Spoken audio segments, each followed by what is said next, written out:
नमस्ते, तपाईहरुलाई स्वागत छ मेरो आफ्नो युट्युब च्यानलमा। म राजीव खाजु।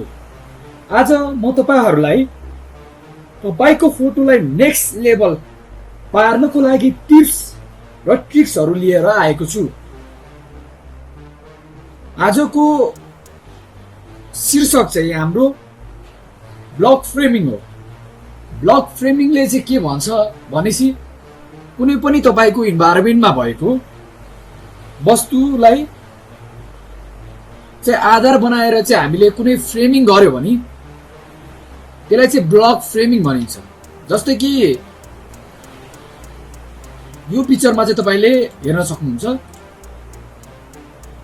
यो तपाईलाई खिच्नु छ भनेपछि अलिकति क्रिएटिभ फोटो चाहिँ हामीले कसरी ल्याउन सकिन्छ भन्दाखेरि फ्रेमिङ गरेर। जस्तै कि यहाँ बाहिरतिर यसरी फ्रेमिङ गरेको छ,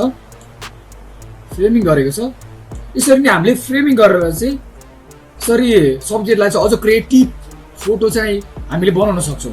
जस्तै कि सेकेन्ड पिक्चरमा नि हेरौँ। सेकेन्ड पिक्चरमा नि यसरी नै फ्रेमिङ गरेको छ र यसलाई देखाएको छ। सेम यसमा पनि छ, फ्रेमिङ गरेको छ, सेम फ्रेमिङ गरेको छ। फोर्थ पिक्चरमा नि हेरौँ, यसलाई चाहिँ फ्रेमिङ गरेको छ हैन। अब लास्ट पिक्चरमा नि यसरी नै फ्रेमिङ गरेको छ। यसरी फ्रेमिङ गरेर चाहिँ तपाईले आफ्नो फोटोलाई चाहिँ अझ क्रिएटिभ बनाउन सक्नुहुन्छ हैन। त्यसैले कुनै पनि फोटो खिच्नको लागि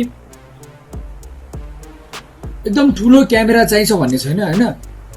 त्यसमा चाहिँ तपाईको क्रिएटिभिटी हुनु पर्यो। एउटा ब्लक फ्रेमिङ गर्दियो भने चाहिँ तपाईको फोटो चाहिँ अझ क्रिएटिभ आउँछ। सो तपाईहरुले पनि कुनै इन्भाइरोमेन्टमा भएको सब्जेक्टलाई देखाउनु छ भने चाहिँ अलिकति ब्लक फ्रेमिङ गरेर चाहिँ तपाईले देखाउन सक्नुहुन्छ। Hope you guys like this video and subscribe this video.